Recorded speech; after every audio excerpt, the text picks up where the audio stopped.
শিক্ষার্থীর বাসা থেকে সেনাবাহিনীর উদ্ধার করা অস্ত্রটি স্নাইপার রাইফেল নাকি পাখি মারা এয়ার গান। বাংলাদেশ সেনাবাহিনীর অভিযানে উদ্ধার হওয়া একটি অস্ত্র নিয়ে বেশ বিভিন্ন রকম তথ্য চারদিকে ছড়াচ্ছে। মূল কাহিনী হচ্ছে এটি কি ধরনের অস্ত্র সেটা সেনাবাহিনীর পক্ষ থেকে বলা হয়নি এবং এটি স্নাইপার কিনা সেটাও সেনাবাহিনী কোথাও বলেনি।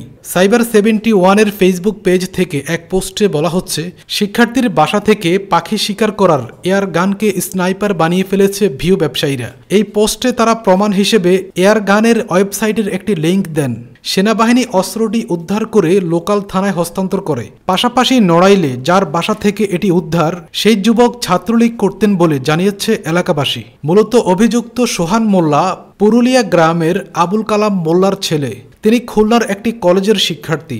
এলাকায় তিনি ছাত্রলীগের নেতা হিসেবে পরিচিত। জানা গেছে একটি অস্ত্র দিয়ে এলাকাবাসীকে হুমকির মুখে রেখেছিল সে। গোয়েন্দা তথ্য ও নজরদারির ভিত্তিতে নড়াইল ও কালিয়া সেনা ক্যাম্প যৌথভাবে অভিযান পরিচালনা করে।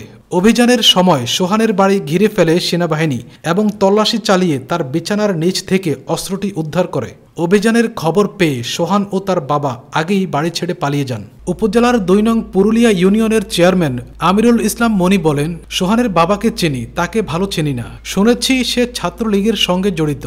স্থানীয় ওয়ার্ড মেম্বার মোহাম্মদ কোবাদ বলেন, সে কমিটিতে আছে কিনা বলতে পারি না, তবে এলাকায় সে নিজেকে ছাত্রলীগের নেতা বলে পরিচয় দিত। কালিয়া থানার ওসি আবদুল্লাহ আল মামুন বলেন, উদ্ধার করা অস্ত্রটি কালিয়া থানায় হস্তান্তর করেছে সেনাবাহিনী। এই বিষয় যাচাই বাছাই করে ঊর্ধ্বতন কর্মকর্তাদের সিদ্ধান্ত অনুযায়ী ব্যবস্থা নেওয়া হবে।